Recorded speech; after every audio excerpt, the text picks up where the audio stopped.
Russian researchers in the late 1940s kept 5 people awake for 15 days using an experimental gas-based stimulant. They were kept in a sealed environment to carefully monitor their oxygen intake so the gas didn't kill them, since it was toxic in high concentrations. This was before closed-circuit cameras, so they had only microphones and 5-inch thick glass porthole-sized windows into the chamber to monitor them. The chamber was stocked with books, cots to sleep on, but no bedding, running water and toilet, and enough dried food to last all 5 for over a month. The test subjects were political prisoners deemed enemies of the state during World War II. Everything was fine for the first 5 days.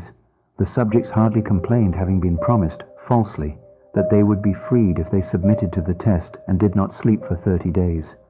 Their conversations and activities were monitored, and it was noted that they continued to talk about increasingly traumatic incidents in their past, and the general tone of their conversations took on a darker aspect after the 4-day mark.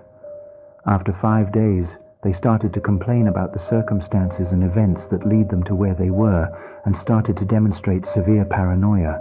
They stopped talking to each other and began alternately whispering to the microphones and one-way mirrored portholes. Oddly, they all seemed to think they could win the trust of the experimenters by turning over their comrades, the other subjects in captivity with them. At first, the researchers suspected this was an effect of the gas itself.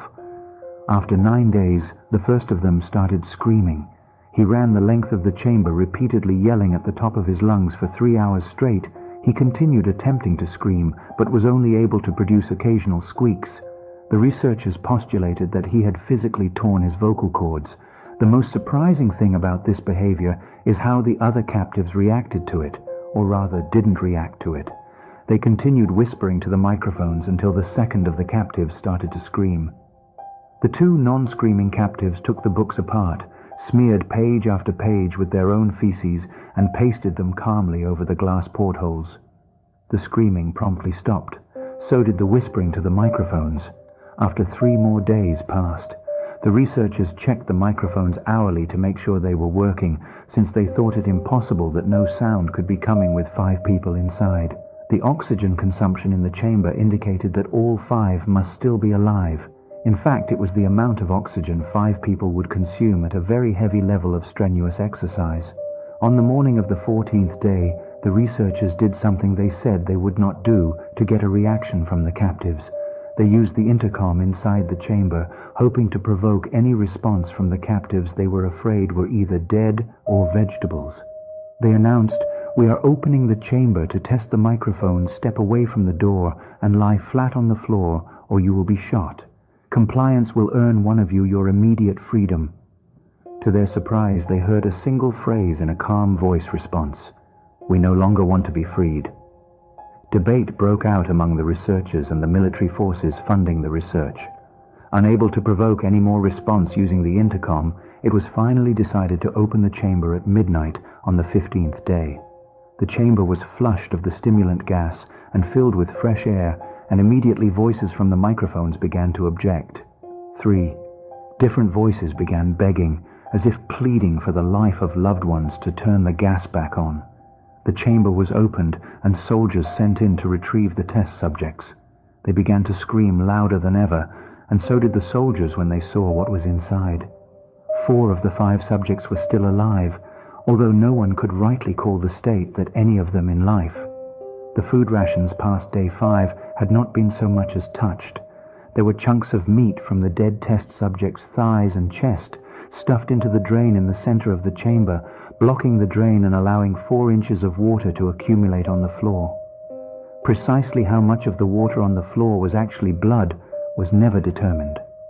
All 4 surviving test subjects also had large portions of muscle and skin torn away from their bodies. The destruction of flesh and exposed bone on their fingertips indicated that the wounds were inflicted by hand, not with teeth as the researchers initially thought. Closer examination of the position and angles of the wounds indicated that most, if not all of them, were self-inflicted. The abdominal organs below the rib cage of all 4 test subjects had been removed. While the heart, lungs, and diaphragm remained in place, the skin and most of the muscles attached to the ribs had been ripped off, exposing the lungs through the rib cage. All the blood vessels and organs remained intact. They had just been taken out and laid on the floor, fanning out around the eviscerated but still living bodies of the subjects. The digestive tract of all four could be seen to be working, digesting food. It quickly became apparent that what they were digesting was their own flesh that they had ripped off and eaten over the course of days. Most of the soldiers were Russian special operatives at the facility, but still many refused to return to the chamber to remove the test subjects. They continued to scream to be left in the chamber and alternately begged and demanded that the gas be turned back on, lest they fall asleep. To everyone's surprise, the test subjects put up a fierce fight in the process of being removed from the chamber. One of the Russian soldiers died from having his throat ripped out, another was gravely injured by having his testicles ripped off, and an artery in his leg severed by one of the subject's teeth. Another 5 of the soldiers lost their lives if you count ones that committed suicide in the weeks following the incident. In the struggle, one of the 4 living subjects had his spleen ruptured, and he bled out almost immediately. The medical researchers attempted to sedate him, but this proved impossible. He was injected with more than 10 times the human dose of a morphine derivative and still fought like a cornered animal, breaking the ribs and arm of one doctor. When heart was seen to beat for a full 2 minutes after he had bled out to the point there was more air in his vascular system than blood. Even after it stopped, he continued to scream and flail for another 3 minutes, struggling to attack anyone in reach and just repeating the word more over and over, weaker and weaker, until he finally fell silent. The surviving 3 test subjects were heavily restrained and moved to a medical facility, the 2 with intact vocal cords continuously begging for the gas, demanding to be kept awake. The most injured of the 3 was taken to the only surgical operating room that the facility had. In the process of preparing the subject to have his organs placed back within his body, it was found that he was effectively immune to the sedative they had given him to prepare him for the surgery. He fought furiously against his restraints when the anesthetic gas was brought out to put him under. He managed to tear most of the way through a 4-inch wide leather strap on one wrist, even through the weight of a 200-pound soldier holding that wrist as well. It took only a little more anesthetic than normal to put him under, and the instant his eyelids fluttered and closed, his heart stopped. In the autopsy of the test subject that died on the operating table, it was found that his blood had tripled the normal level of oxygen. His muscles that were still attached to his skeleton were badly torn, and he had broken 9 bones in his struggle to not be subdued. Most of them were from the force his own muscles had exerted on them. The second survivor had been the first of the group of 5 to start screaming. His vocal cords destroyed, he was unable to beg or object to surgery, and he only reacted by shaking his head violently in disapproval when the anesthetic gas was brought near him. He shook his head yes when someone suggested, reluctantly, they try the surgery without anesthetic, and did not react for the entire 6-hour procedure of replacing his abdominal organs and attempting to cover them with what remained of his skin. The surgeon presiding stated repeatedly that it should be medically possible for the patient to still be alive. One terrified nurse assisting the surgery stated that she had seen the patient's mouth curl into a smile several times whenever his eyes met hers. When the surgery ended, the subject looked at the surgeon and began to wheeze loudly, attempting to talk while struggling. Assuming this must be something of drastic importance, the surgeon had a pen and pad fetched so the patient could write his message.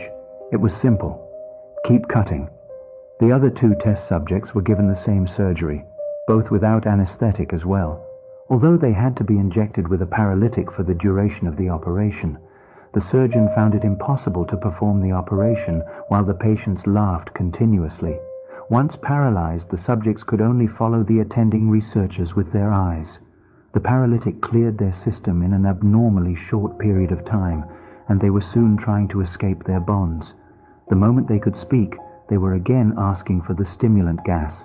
The researchers tried asking why they had injured themselves, why they had ripped out their own guts, and why they wanted to be given the gas again. Only one response was given: I must remain awake. All 3 subjects' restraints were reinforced, and they were placed back into the chamber, awaiting determination as to what should be done with them. The researchers, facing the wrath of their military benefactors for having failed the stated goals of their project, considered euthanizing the surviving subjects. The commanding officer, an ex-KGB, instead saw potential and wanted to see what would happen if they were put back on the gas. The researchers strongly objected, but were overruled.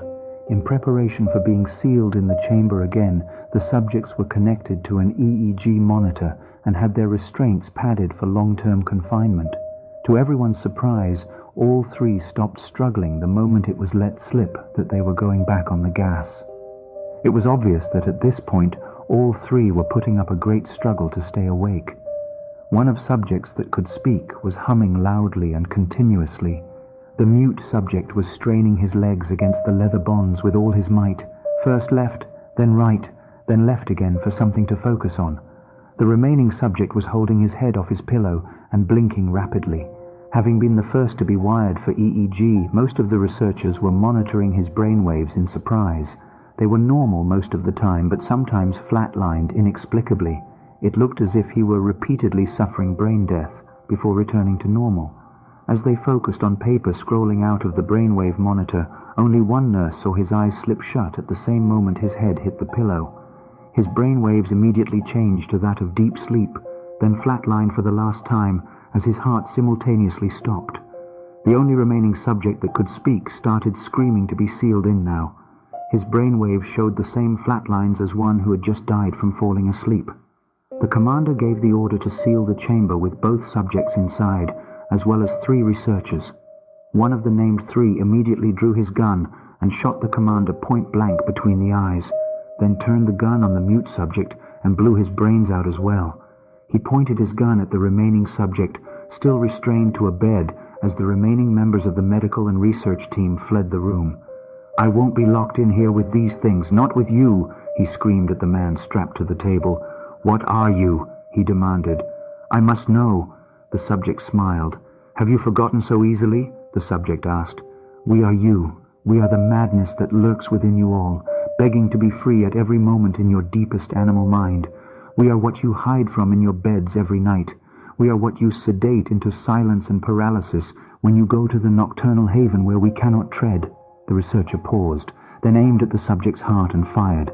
The EEG flatlined as the subject weakly choked out, "So nearly free."